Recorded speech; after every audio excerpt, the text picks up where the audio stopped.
Rio Branco. Uhum. Muito bom. E o Theo e o Bernardo, vocês chamam de B? O Theo e o Bernardo, eles moram assim, no mesmo A gente prédio. mora em São Paulo. O Theo, ele pode falar o nome da escola dele, eu estudo no Colégio Santa Maria. E o Theo, eu acho, ele estuda no Suíço Brasileiro, né, Theo? Quem está falando é o B. Isso. Quem falou? Ah, tá. A sua imagem não está aparecendo. Fala, Del. Então, eu e o Bernardo, a gente mora no mesmo condomínio em São Paulo e eu sou da Escola Suíço Brasileira de São Paulo. Muito bom. Prazer estar falando com vocês aqui. Prazer é nosso. Qual que é a Prazer também ideia, tá falando qual que é a com ideia você. da conversa? Qual que é a ideia da conversa? Então, É A gente- entrevista. a gente preparou algumas perguntas para fazer para você. A gente já está com as perguntas prontas para questionar algumas dúvidas que a gente tem sobre Algo política. parecido com uma roda viva. Então tá bom, porque vocês vão ser jornalistas ou políticos? Jornalistas. Jornalistas, políticos, essas coisas. Então tá bom. Pode- Então, eu acho que, Theo, acho que você é o primeiro que começa com a pergunta. Sim. Então, eu vou começar com a minha pergunta. Posso chamar de Kassab? Lógico. Tá bom. Então, eu gostaria de começar. Como o João falou, cada um vai fazer uma pergunta sobre dúvidas que a gente tem e coisas e assuntos que a gente gostaria de discutir. E a minha pergunta é: como você foi um ex-prefeito muito adorado, na verdade, eu acho que, na minha opinião, um dos melhores prefeitos, você teve algum projeto que você se orgulha de ter feito e um outro que se arrepende de não ter feito? Tem dois projetos, tem vários projetos, né? Então, eu fiquei muito tempo na Prefeitura de São Paulo. Eu sou dos prefeitos eleitos na história de São Paulo, o mais longevo, que mais tempo ficou. Eu fiquei 7 anos como prefeito. E no primeiro ano, como vice, eu também fazia como se fosse prefeito junto com o então prefeito, que era o Serra. E depois fiquei 7 anos como prefeito. Tem alguns projetos marcantes. Eu vou falar um deles, que ele mudou a cara da cidade. Foi o Cidade Limpa.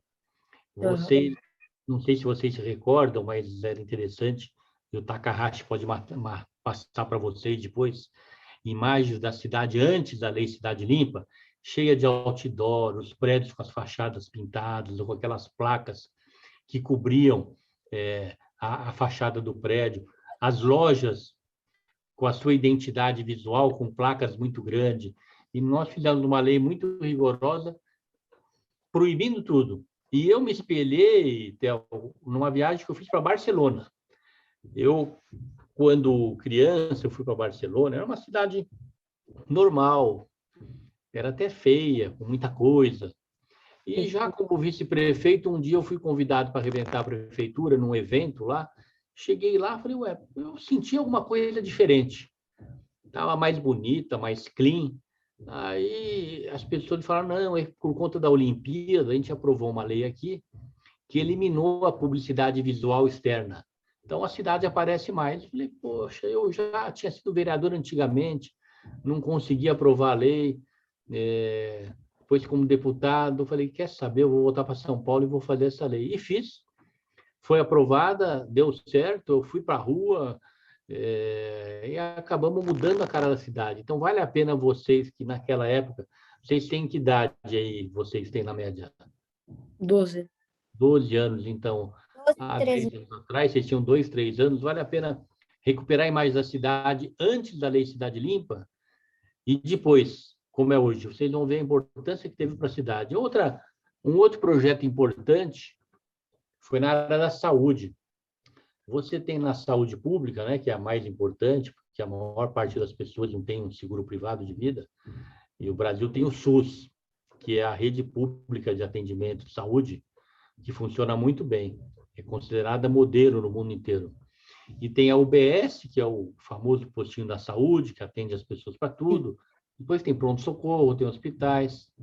E eu criei uma rede intermediária, as AMAs, quase 140 AMAs, que funcionam muito bem até hoje, e que, se não fossem elas, hoje nós teríamos tido muita dificuldade no atendimento da pandemia, não é? Então, eu vou... E diversas outras realizações muito marcantes. Eu vou pedir para o Takahashi mandar para vocês, eletronicamente, um livrinho que eu tenho, está aqui, ó, deixa eu pegar.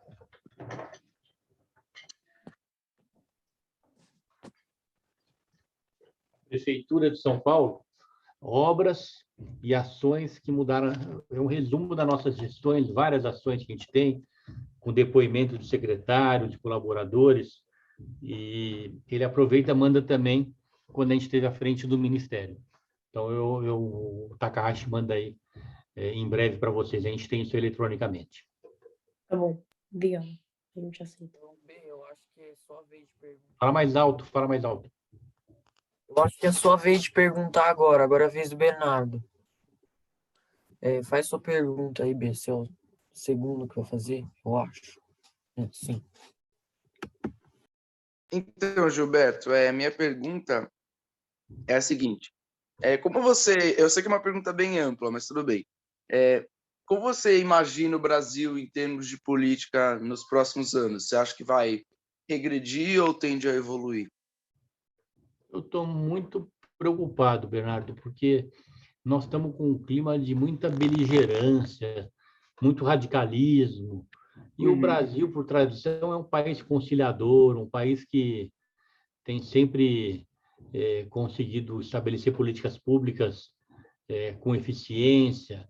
Hoje, os partidos, os players da política, eles ficam mais preocupados em um atacar o outro. Isso causa uma instabilidade muito grande no país. Eu espero que nas eleições do ano que vem surja um projeto, alguém que procure pacificar o país, com uma proposta tranquila, com um plano de governo claro, sem muitos compromissos com o passado, que tem muita coisa boa no passado, mas para que possa trazer gente nova, competente, montar um governo que não seja questionado por ninguém, não é? Eu espero que o Brasil consiga dar essa virada o ano que vem, porque nesse ano e nos últimos anos nós tivemos um clima muito ruim, muita instabilidade política.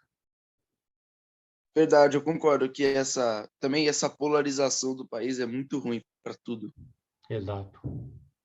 Tá bom, obrigado. Fala mais alto, tá ruim.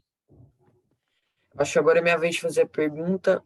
E, Kassab, a minha pergunta é, como você sabe, nós somos jovens de 12, 13, 14 anos. A gente tem uma página de política, a gente criou essa página, a gente é muito novo para isso ainda, muita gente fala isso.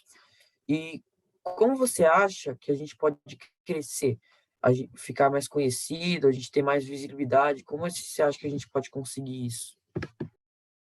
Primeiro, na idade que vocês estão, é vocês terem consciência que vocês vão crescer numa atuação de movimento político na medida que vocês tenham sucesso no que é mais importante para vocês agora, o aperfeiçoamento pessoal, que vocês possam ser bem-sucedidos na formação de vocês, nos seus estudos, hoje numa determinada condição, amanhã na universidade, na academia, porque a política, para que a pessoa seja bem-sucedida, é fundamental que ela tenha uma boa formação, não é? Uma boa cultura, um bom conhecimento da ética, não é? Isso tudo é na vida pessoal de vocês, não é? Com uma boa orientação familiar, nas escolas.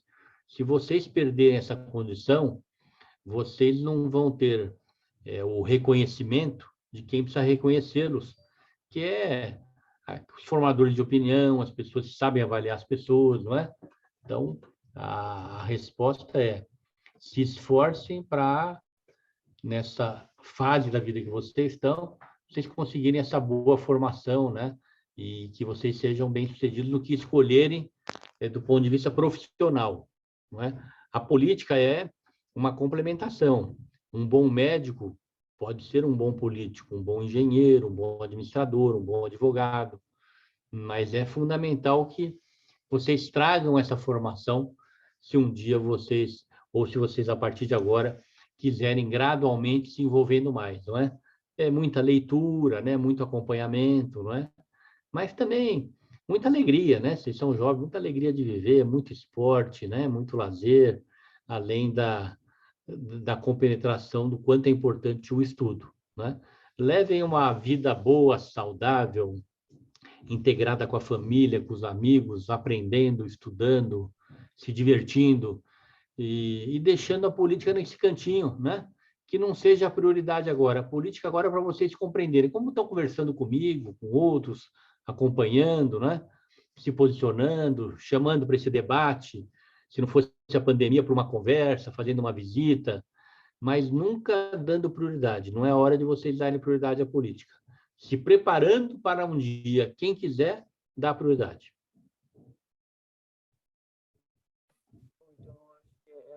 Está longe. Está longe.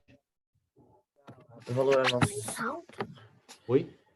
Muito obrigado por ter respondido. A gente tem que dar valor aos nossos estudos, à família mesmo, à nossa formação. Muita gente fala isso também. Eu acho que agora é a vez do Matheus de fazer a pergunta. Matheus? Tá, então a minha pergunta é uma pergunta bem complexa. Então, eu queria saber, você como político bem experiente, já tem muitos anos de política, como você acha que é possível manter uma igualdade racial e econômica entre as classes sociais do mundo, do Brasil principalmente? Eu tenho bastante tempo de política, sim, Matheus. Eu fiz na minha vida o que eu estou recomendando para vocês. Eu tive uma vida na infância muito feliz, nos estudos muito feliz, uma vida familiar muito integrada, muito saudável. Eu estou na maior cidade do país, que é São Paulo, consegui entrar em 2 faculdades importantes na USP. Eu fiz engenharia civil na Poli e economia na FEA. E depois com essa formação, que eu sugiro que vocês tenham também, e sempre acompanhei política, sempre gostei de acompanhar política, sempre me envolvi. Meu pai era um médico importante, ele fazia política médica, Pedro Kassab, foi presidente da Associação Médica Brasileira, da Associação Médica Mundial, eu acompanhava, mas sem esquecer, me diverti muito, tenho uma vida, eu tenho saudades de todos os momentos da vida. Então, se há algo que é importante que vocês saibam, se vocês hoje, com a idade que estão, 13, 14 anos, têm saudades dos 3 anos, dos 4, dos 5, dos 6, é porque vocês foram felizes. Quem é feliz sempre tem saudades. Você está com 80 anos, tem saudade que você fez 60, está com 100, 80, 50. Então, assim que eu me formei, eu fui me envolvendo na política, eu me enraizei aqui na maior cidade do país e fui tudo aqui. Fui vereador, fui secretário de planejamento, fui vice-prefeito, fui prefeito 2 vezes. Depois, em Brasília, eu fui 2 vezes deputado federal, 2 vezes ministro, já tinha sido deputado estadual. Por que eu estou dizendo isso, Matheus? Porque essa minha experiência mostrou o quanto é importante nós valorizarmos o Brasil. O Brasil, e eu me considero uma pessoa razoavelmente globalizada, é um país muito diferenciado.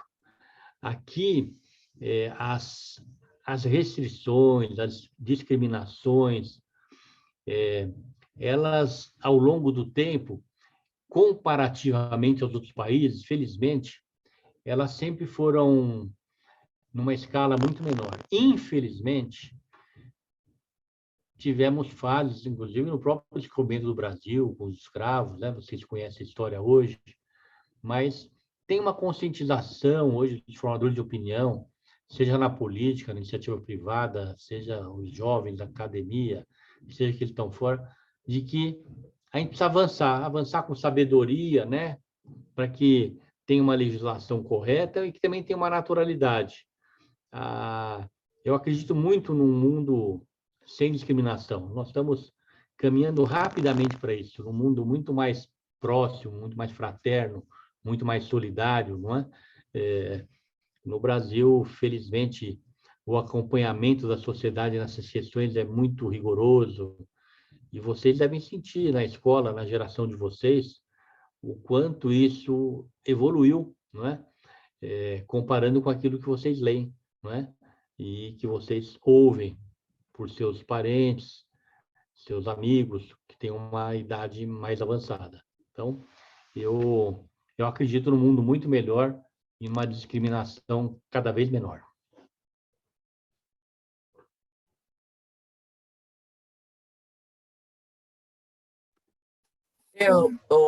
Sim, fala aí, Matheus. Obrigada, foi muito boa sua resposta. Gostei bastante. Então, Andrei, eu acho que agora é sua vez de fazer a pergunta. Beleza. Estão me escutando? Sim, Ok, obrigado. A gente sabe que o Brasil, em termos de apoio, está vivendo um período, digamos, conturbado, né?